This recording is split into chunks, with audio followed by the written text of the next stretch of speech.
नमस्कार। मैं आज फिर से हाजिर हूँ एक नए वीडियो के साथ। दोस्तों, जैसा आप लोगों को पता होगा, कल हम लोगों ने पढ़ा था भाग 3 पूरा समाप्त कर लिया था। आज हम बात करेंगे भाग 4 के बारे में। ठीक, भारतीय संविधान का भाग 4। भाग 4 में क्या दिया हुआ है? भाग 4 में दिया हुआ है राज्य के नीति निदेशक तत्व। ठीक है, तो हमने मूल अधिकार के बारे में जाना था। ठीक, कहाँ से लिए गए हैं? अमेरिका से लिए गए हैं। अब सबसे पहले हमें पता होना चाहिए कि ये किस देश से प्रेरित है, मतलब कहाँ से लिए गए हैं। तो लिखिएगा, हालांकि लिख चुके हो लेकिन रिवाइज कर लीजिए, आयरलैंड। ठीक है, कहाँ से प्रेरित हैं? आयरलैंड से लिया गया इनको। और याद रखिए, सिर्फ भारत और आयरलैंड में ही ये राज्य के नीति निदेशक तत्व हैं और किसी भी देश में नहीं है, सिर्फ भारत और आयरलैंड। और हम बात करें राज्य के नीति निदेशक तत्वों का उद्देश्य। अगर उद्देश्य की बात करें तो ये होगा कल्याणकारी राज्य की स्थापना।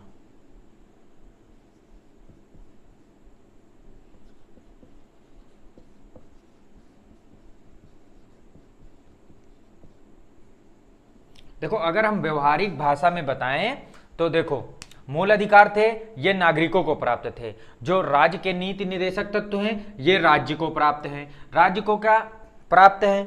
देखो, जो हमारे मूल अधिकार थे नागरिकों को मना करते थे कि तुम्हें ये नहीं करना है, राज्य को मना करते थे राज्य ये नहीं कर सकता है, तुम ये कर सकते हो लेकिन ये नहीं कर सकते हो। तो एक प्रकार तुलना करने देखा जाए तो मूल अधिकार नकारात्मक हैं। मूल अधिकार कैसे हैं? नकारात्मक। और अगर इनकी बात किया जाए तो इनकी ये है सकारात्मक, राज्य के नीति निदेशक तत्व। अब जब हमारा संविधान लिखा जा रहा था तो जब हमारा संविधान लिखा जा रहा था तो देश में मूलभूत आवश्यकताएं कुछ नहीं थी। जो हमारे संविधान निर्माता चाह रहे थे कि देश में ये होना चाहिए, देश में पंचायती राज व्यवस्था होनी चाहिए, समान नागरिक संहिता होनी चाहिए, लेकिन क्या उतने समय संभव नहीं था कि लागू हो सके। तो उसी को राज्य के नीति निदेशक तत्व में रख दिया गया है कि राज्य जब भी नियम बनाएगी अपने राज्य के लिए तो इन तत्वों को जरूर ध्यान में रखेगी। सपोज दैट, जैसे मान लो कि पंचायती राज व्यवस्था जो थी वो संविधान जब लागू हुआ था तब लागू नहीं थी संवैधानिक रूप से। ठीक, अब जब भारत को लगा कि हमें आनी चाहिए, या जब भारत सक्षम हुआ कि हम ला सकते हैं संवैधानिक रूप से, तो 1992-93 में 73वां संविधान संशोधन करके और पंचायती राज व्यवस्था को संवैधानिक बना दिया गया। ठीक ऐसे इसमें बहुत सारे नियम दिए गए हैं। नियम क्या मतलब? बातें कही गई हैं कि राज्य ये व्यवस्था करेगा, आगे राज्य ये व्यवस्था करेगा, राज्य ये व्यवस्था करेगा। बशर्ते आप जान लीजिए कि जब भी कोई राज्य अगर अपनी राज्य के लिए नियम बनाता है या देश नियम बनाता है तो इन सबको ध्यान में रख के बनाएगा कि इसमें जो तत्व हम आगे पढ़ेंगे वो उसमें समाहित होने चाहिए उस नियम में। ठीक है, और इन्हीं का उद्देश्य है कल्याणकारी, मतलब इसमें सामाजिक आर्थिक न्याय की बात की गई है। ठीक, और जो मूल अधिकार थे उसमें राजनीतिक की बात की गई थी। हम इसके अभी सब ऐसे बताए दे रहे हैं, फिर एक एक के अनुच्छेद के बारे में पढ़ेंगे कि क्या क्या इसमें दिया हुआ है। सबसे पहले इसमें नोट करिएगा, अनुच्छेद 36 से 51। ठीक, भाग 4 अनुच्छेद 36 से 51 राज्य के नीति निदेशक तत्व कहाँ से लिए गए हैं? आयरलैंड से लिए गए हैं। इनका उद्देश्य क्या है? कल्याणकारी राज्य की स्थापना करना। कल्याणकारी राज्य की स्थापना का मतलब है कि ज़्यादा से ज़्यादा कल्याण हो सके। ठीक है, ऐसी योजनाएं लाना कि ज़्यादा से ज़्यादा कल्याण हो सके। और इनकी प्रकृति कैसी है? सकारात्मक है। और मूल अधिकार की प्रकृति कैसी थी? नकारात्मक थी। और हाँ, एक इंपॉर्टेंट बात और, देखो अभी शुरुआत में तो हम राज्य के नीति निदेशक तत्व और मूल अधिकारों के बीच तुलना कर रहे हैं, जिससे आपको समझ में आ जाए कि मूल अधिकार अलग है और राज्य के नीति निदेशक तत्व अलग है, इनमें अंतर क्या है। ठीक, ये राज्यों के लिए प्राप्त है, वो नागरिकों के लिए प्राप्त थे। और हाँ, सबसे महत्वपूर्ण बात, अगर जैसे मूल अधिकार का कोई हमारा उल्लंघन करता है, ठीक, या हमें कोई बोलने से रोकता है, तो क्या हम लोग न्यायालय जा सकते हैं कि नहीं जा सकते हैं? न्यायालय चले जाएंगे सुप्रीम कोर्ट तुरंत, अनुच्छेद 32 के तहत, और अनुच्छेद 226 के तहत हाई कोर्ट चले जाएंगे। लेकिन इसमें क्या है, हम कोर्ट नहीं जा सकते। ऐसे लिखिएगा, ये प्रवर्तनी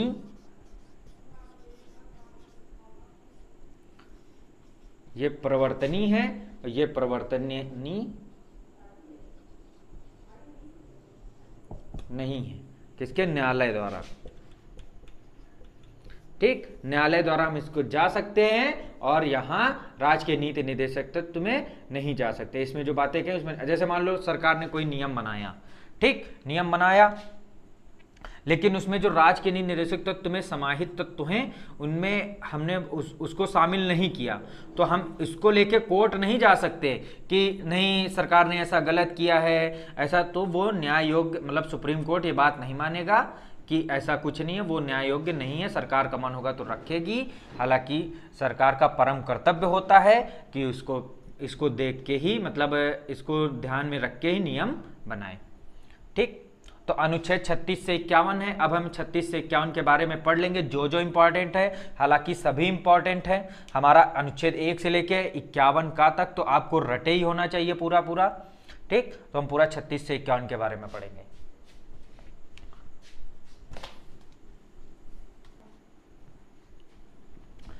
तो हम जानेंगे पहले कुछ महत्वपूर्ण बातें जो दो तीन विद्वानों ने कही हैं, हालांकि पेपर में को पूछ लिया जाए। केटी शाह के बारे में लिखिएगा। केटी शाह ने क्या है, राजनीति निदेशक को क्या कहा है? इन्होंने कहा है कि, मतलब ऐसे डीपीएसपी लिखे, डीपीएसपी मतलब राज्य के नीति निदेशक, डीपीएसपी एक ऐसा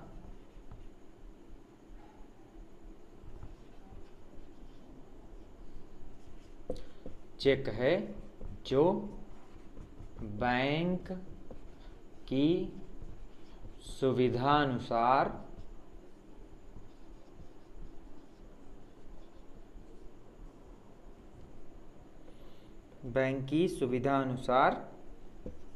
अदा किया जाता है।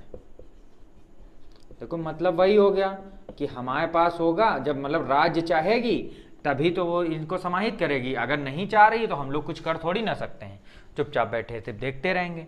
ठीक है, केटी शाह ने कहा है डीपीएसपी एक ऐसा चेक है जो बैंक की सुविधा अनुसार अदा किया जाता है। एक और महत्वपूर्ण, जी ऑस्टिन, हालांकि लिखा चुके हैं लेकिन यहाँ नोट्स में लिखिए तो याद रहेगा।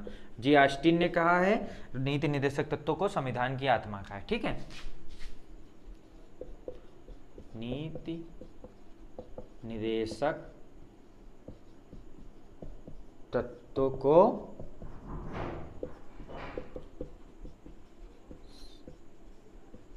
संविधान की आत्मा कहा है। ठीक, नोट कर लीजिए, इंपॉर्टेंट है। केटी शाह जी ने कहा है जो बैंक की सुविधा अनुसार अदा किया जाता है, एक ऐसा चेक है। जी ऑस्टिन ने क्या कहा है, नीति निदेशक तत्वों को संविधान की आत्मा कहा है। देखो, पहले तो हमने पढ़ा था हिदायतुल्लाह के बारे में, न्यायाधीश हिदायतुल्लाह, उन्होंने कहा था कि प्रस्तावना संविधान की आत्मा है। उसके बाद बी आर अम्बेडकर जी के बारे में पढ़ा, उन्होंने अनुच्छेद 32 को संविधान की आत्मा माना है। अब जी ऑस्टिन ने नीति निदेशक तत्वों को संविधान की आत्मा कहा है। ठीक, अब एक एक अनुच्छेद करके लिख लीजिए बस। अनुच्छेद 36 इंपॉर्टेंट नहीं है, इसमें राज्य की परिभाषा दी गई है। ठीक, बस ऐसे ही याद करने को लिख लो कि अनुच्छेद 36 में है। मान लो कभी कभार दिमाग में क्वेश्चन क्लिक कर जाता है कि अच्छा 38 तो मुझे पता है, 39 पता है, पर 36 में क्या है, तो राज्य की परिभाषा। ठीक, अनुच्छेद 12 के अनुसार एज इट इज वही दी गई है जो अनुच्छेद 12 में है, वही परिभाषा इसी में है। ठीक, अब हम बात करेंगे 37, अनुच्छेद 37। अब जो बताया था हमने कि न्यायालय द्वारा प्रवर्तनीय नहीं है, तो ये बात अनुच्छेद 37 में कही गई है। मूल अधिकार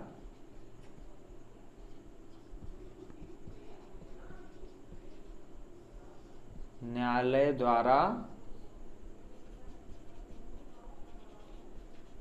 प्रवर्तनीय तथा निदेशक तत्व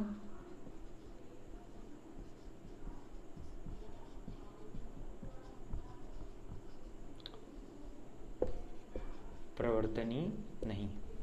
ठीक, अब 38 में है सामाजिक आर्थिक राजनीतिक न्याय को सुनिश्चित कराना। यह हमने उसमें जान लिया था प्रस्तावना में। ठीक, अब बात करेंगे अनुच्छेद 38। अनुच्छेद 38 में है, शॉर्ट में लिख रहे हैं, सामाजिक राजनैतिक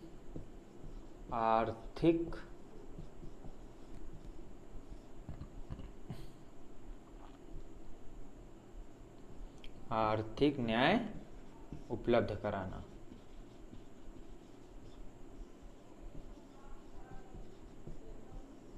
मतलब अब सरकार जैसे मान लो कोई नियम बना रही है तो इसको जरूर ध्यान में रखेगी, किसी के भी लिए नियम बना रही है तो इसको जरूर ध्यान रखेगी सामाजिक राजनीतिक आर्थिक न्याय उपलब्ध हो इससे।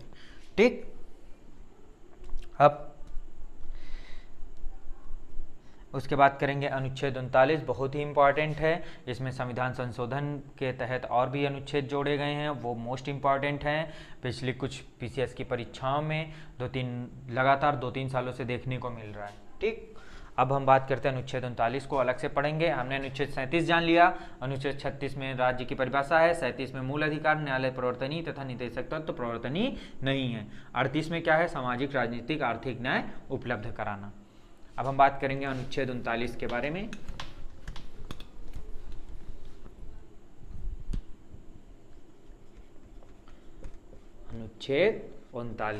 अनुच्छेद 39 में है स्त्री और पुरुष की समान रूप से जीविका के साधन उपलब्ध कराना। स्त्री व पुरुष को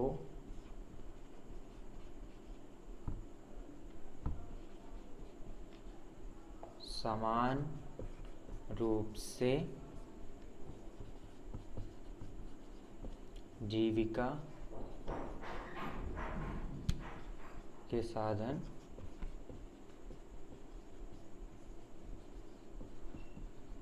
उपलब्ध कराना। स्त्री और पुरुष को इसमें बराबर माना गया है। ठीक,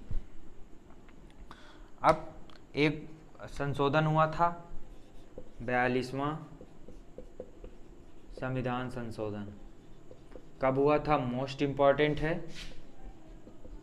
1976।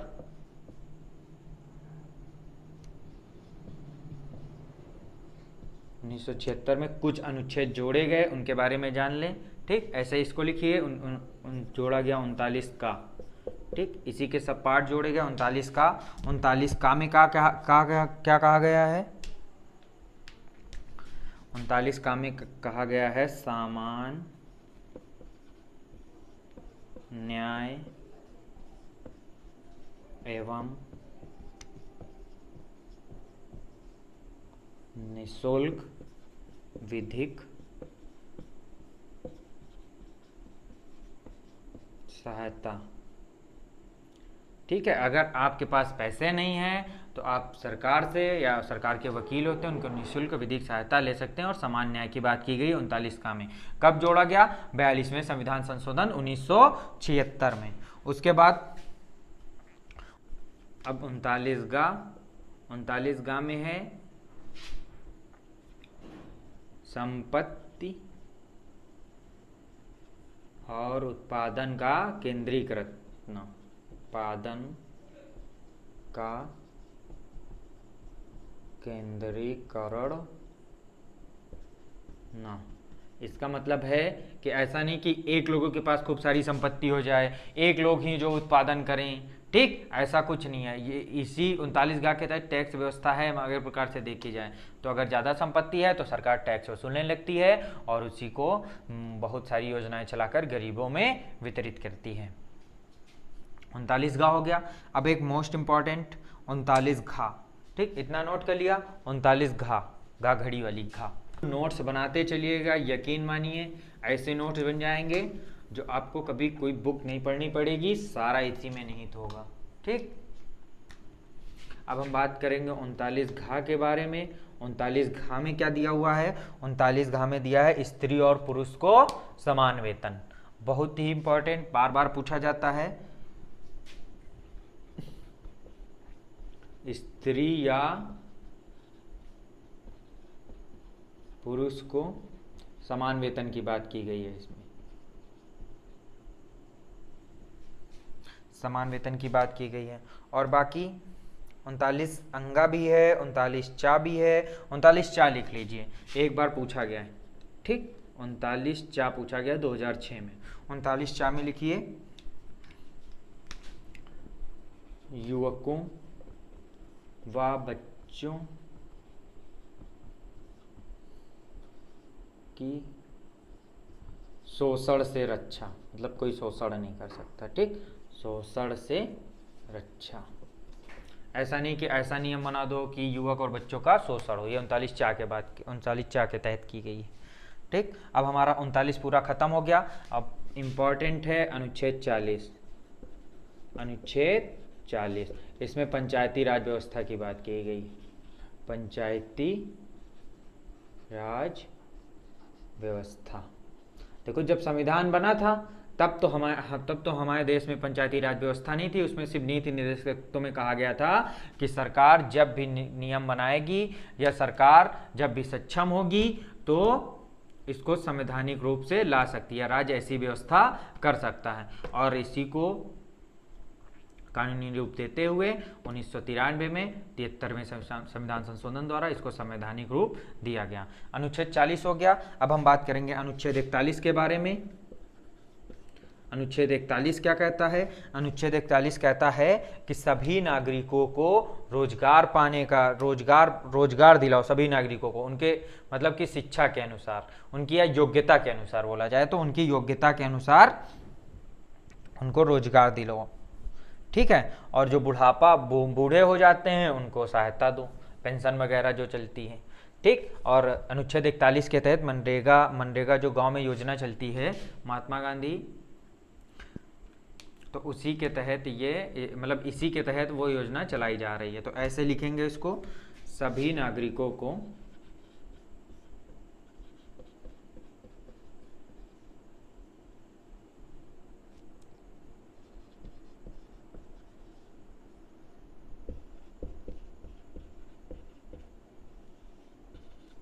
सभी नागरिक अपनी योग्यता अनुसार रोजगार शिक्षा पा सकें।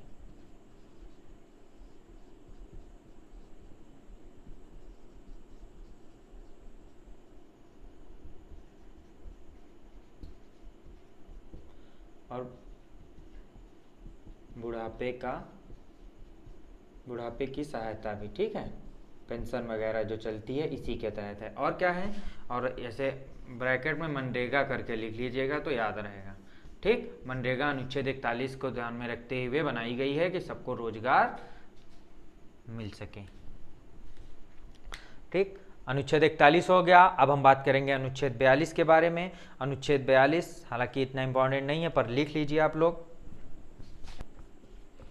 अनुच्छेद 42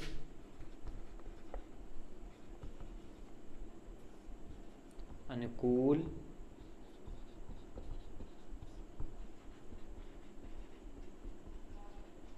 और मानवोचित अवस्थाओं में कार्य करना पड़े।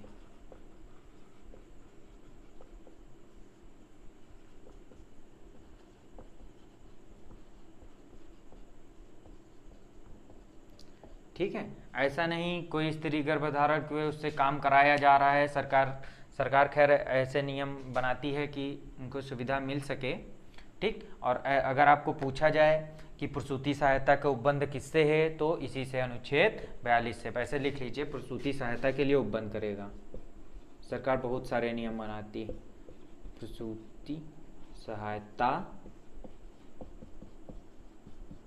के लिए उपबंध, ठीक। अनुच्छेद 42 हो गया। अब अनुच्छेद 43।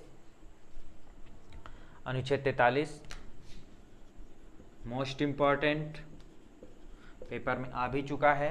43 तो खैर कम आया है पर 43 का ज़्यादा आया है, ठीक, 43 का भी आया है, 43 भी आया, 43 का भी आया है। इसमें क्या है, यथोचित वेतन, ऐसा नहीं कि काम किया 10,000 का वेतन मिल रहा है 1,000, ऐसा सिस्टम नहीं। यथोचित वेतन और क्या, सामाजिक और सांस्कृतिक उन्नति का अवसर, सामाजिक और सांस्कृतिक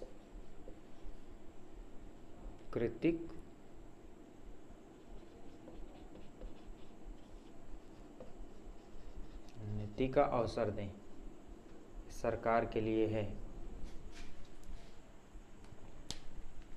उसके बाद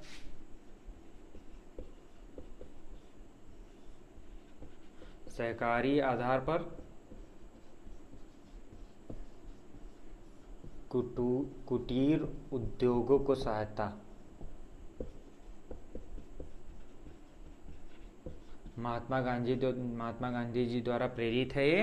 कुटीर उद्योगों की बात किसमें की गई है, पूछा जाता है कुटीर उद्योगों की बात किसमें की गई है, तो अनुच्छेद 43 में।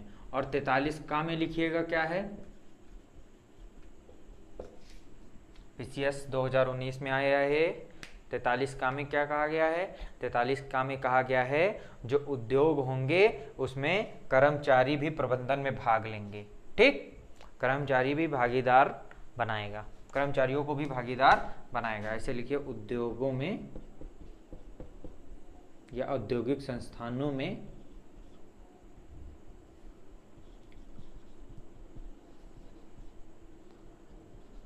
प्रबंधन के लिए कर्मचारियों को भागीदार बनाना।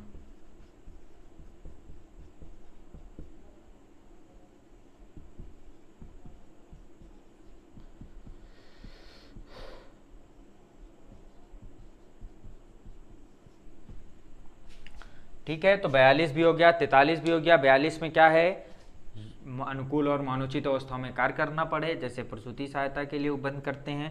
अनुच्छेद 43 में क्या है, यथोचित वेतन, मतलब जितना काम करें उतना तो कम से कम वेतन मिले ही मिले। ठीक है, सामाजिक और सांस्कृतिक उन्नति का अवसर दें, और सहकारी आधार पर कुटीर उद्योगों की बात की गई है। ठीक, ये क्वेश्चन आया, कुटीर उद्योग जो है किसके तहत है, तो राज्य के नीति निर्देशक तत्व में, तो अनुच्छेद 43 के तहत। और उसके बाद उद्योगों में प्रबंधन के लिए कर्मचारियों को भागीदार बनाना। सॉरी। अब हम बात करेंगे अनुच्छेद 44, मोस्ट इंपॉर्टेंट। अनुच्छेद 44 में क्या है, समान नागरिक संहिता की बात की गई है, यूनिफॉर्म सिविल कोड, लिख लीजिए, समान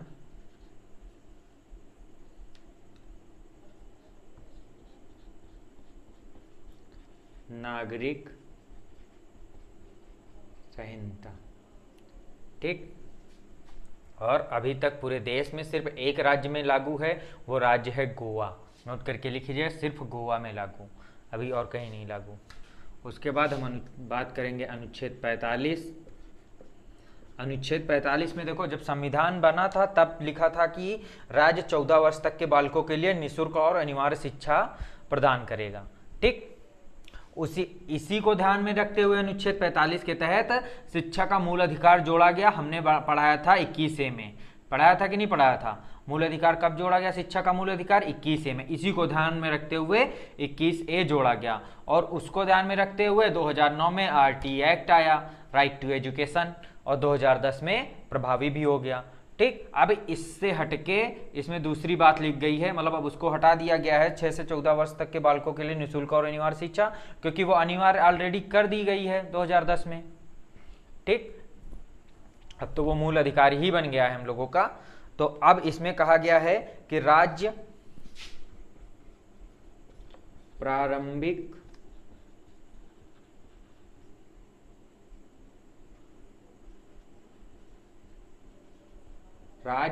प्रारंभिक अवस्था में देखभाल और बच्चों की शिक्षा के लिए प्रयास करेगा। प्रारंभिक अवस्था ऐसे लिखते, प्रारंभिक बाल्यावस्था,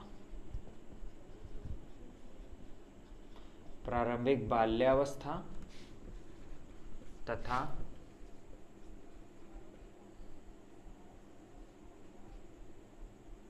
शिक्षा के लिए देखभाल व प्रयास करेगा। ठीक, अब हमारा अनुच्छेद 45 भी हो गया, अनुच्छेद 44 भी हो गया। अब हम बात करेंगे अनुच्छेद 46 के बारे में। हालांकि पूछा नहीं गया है, लिख लीजिए, लेकिन अनुच्छेद 46 एक ही दो बचे तो वो क्यों बच जाए। अनुच्छेद 46 में है SC/ST के बारे में है। ठीक, ऐसे लिखिए, दुर्बल वर्ग, SC/ST schedule caste and schedule tribe के शिक्षा, सामाजिक न्याय तथा शोषण से रक्षा करेगा। शिक्षा, सामाजिक न्याय,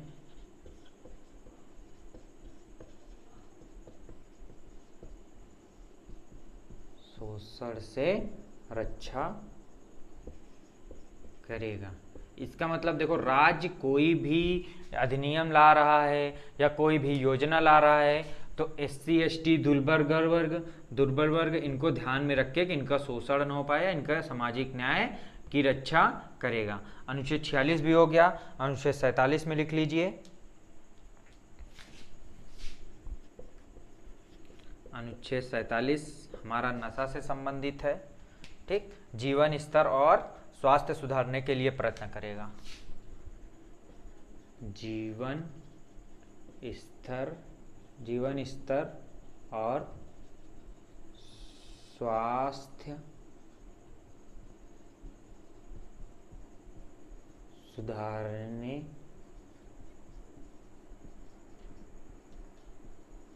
का प्रयास। ठीक, कैसे करेगा? प्रतिबंध लगाएगा मादक द्रव्यों में, अन्य पदार्थों में, तंबाकू हो गई, सिगरेट हो गई, हालांकि करती नहीं है, कुछ राज्य करते हैं और कुछ नहीं करते। एक सेकेंड। ठीक, ऐसे लिखिए, मादक, ऐसे ब्रैकेट में लिख लीजिए तो याद रहेगा, मादक द्रव्यों तथा अन्य पदार्थ।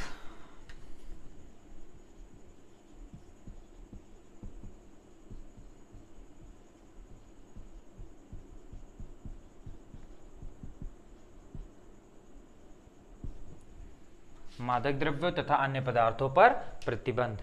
तो हमने अनुच्छेद 44 के बारे में जाना, समान नागरिक संहिता।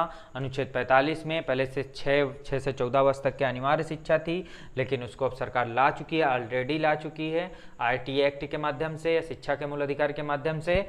तो ये खत्म हो गया। अब इसकी जगह राज्य प्रारंभिक बाल्यावस्था की देखभाल तथा शिक्षा के लिए प्रयास करेगा। अनुच्छेद 46 में SC/ST के बारे में उसकी रक्षा करेगा। अनुच्छेद 47 में जीवन स्तर तथा स्वास्थ्य की देखभाल करेगा या स्वास्थ्य सुधारने का प्रयास करेगा। अब हम बात करेंगे अनुच्छेद 48।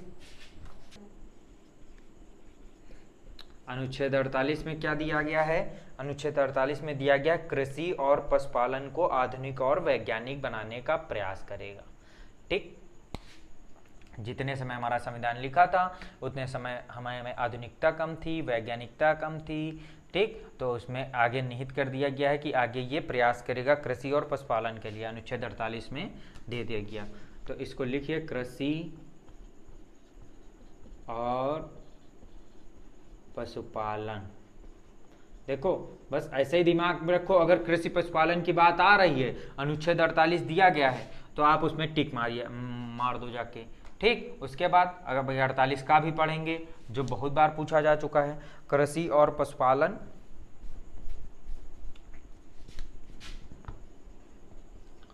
को आधुनिक तथा वैज्ञानिक बनाने का प्रयास।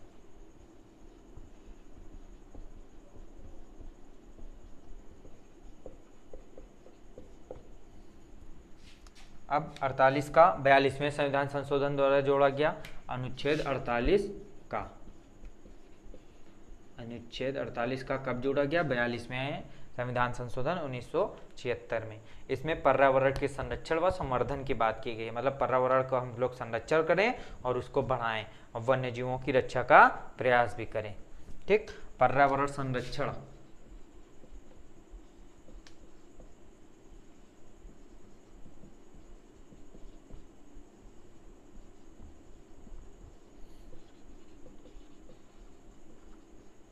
सतत संवर्धन। ठीक, अब हम बात करेंगे अनुच्छेद 49। अनुच्छेद 49 में क्या दिया गया है? अनुच्छेद 49 में है कि जो हमारे महत्वपूर्ण स्मारक हैं, जैसे ताजमहल हो गया और बहुत सारे किला हैं, मंदिर हैं, तो जो राष्ट्रीय महत्व से इम्पोर्टेंट, जिनको संसद ने राष्ट्रीय महत्व घोषित कर दिया है, राज्य उनकी रक्षा करने का प्रयास करेगा। ठीक, ऐसे लिखें, स्मारक,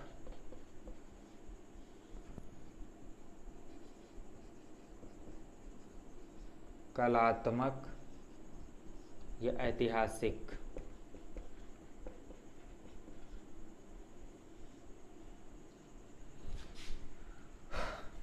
ऐतिहासिक रुचि के स्थानों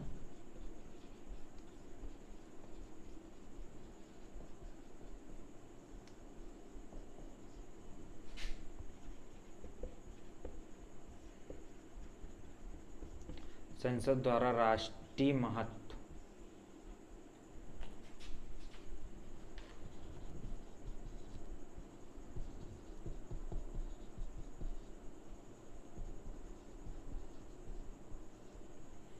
घोषित करने पर राज्य रक्षा करने का प्रयास करेगा। राज्य रक्षा करने का प्रयास। देखो, घबरा मत जाना कि ये इतना बड़ा लिख गया है तो याद कैसे करें।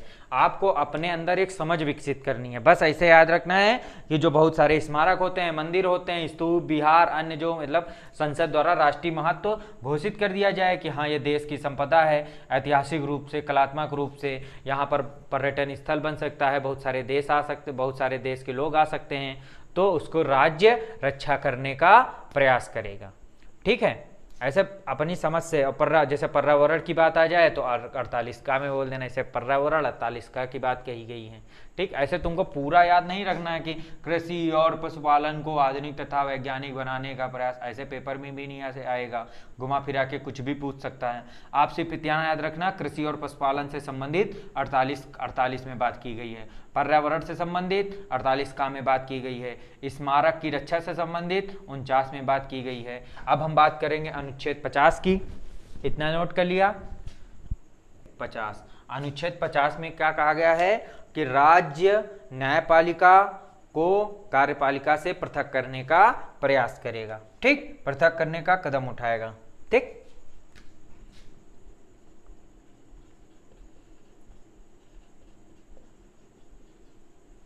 न्यायपालिका को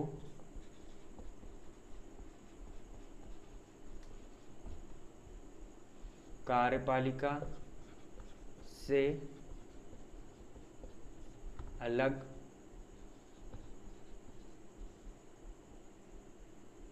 करने का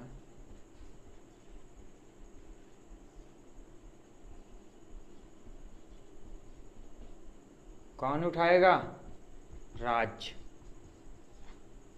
ठीक,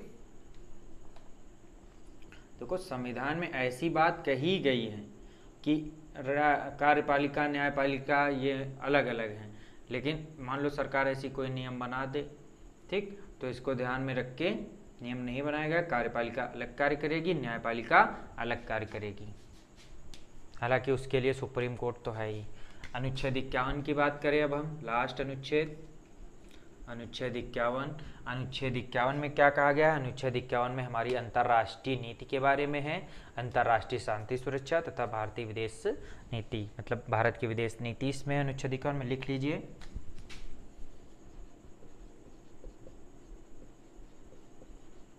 अंतर्राष्ट्रीय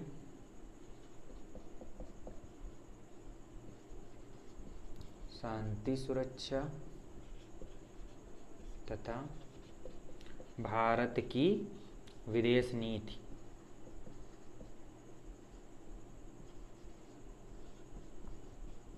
अब जैसे मान लो हमको अनुच्छेद 51 याद करना है, तो अब हम पूरा याद करें, अंतर्राष्ट्रीय शांति सुरक्षा तथा भारत की विदेश नीति, ऐसा नहीं, बस याद रखो भारत की विदेश नीति है ये, विदेश नीति जो अनुच्छेद 51 में है। ठीक, अनुच्छेद 50 में क्या है, न्यायपालिका को कार्यपालिका से अलग करने का सिस्टम है। ठीक, ऐसे ही आपको अपनी तरह से अपनी समझ विकसित करो और ऐसे ही याद रखो, ऐसे समझ के याद रखोगे तो बहुत जल्दी याद हो जाएगा। तो दोस्तों आज हमने जान लिया राज्य के नीति निदेशक तत्वों के बारे में। ठीक, हमारा भाग 4 पूर्ण हुआ। अब हम बात करेंगे नेक्स्ट भाग 4 का। ठीक, इसी का सब पार्ट है भाग 4 का, जो मूल कर्तव्यों से संबंधित है। ठीक, मूल कर्तव्यों के बारे में पढ़ेंगे। तो दोस्तों आज के लिए इतना ही। अगर वीडियो पसंद आया हो तो लाइक करिए, हमारे चैनल को सब्सक्राइब करिएगा। बहुत बहुत धन्यवाद। और एक महत्वपूर्ण आपको संदेश है, कृपया करके नोट्स बनाते चलिएगा। यकीन मानिए पेपर टाइम रिवीजन करने में बहुत ही आसानी होगी। अभी आपको लग रहा होगा कि बहुत लंबी क्लास है या बहुत ज़्यादा दिन चलेगी, 6 महीने आप देकर देखिए, आप जीएस के मास्टर बन जाएंगे, मैं गारंटी लेता हूँ। तो दोस्तों धन्यवाद।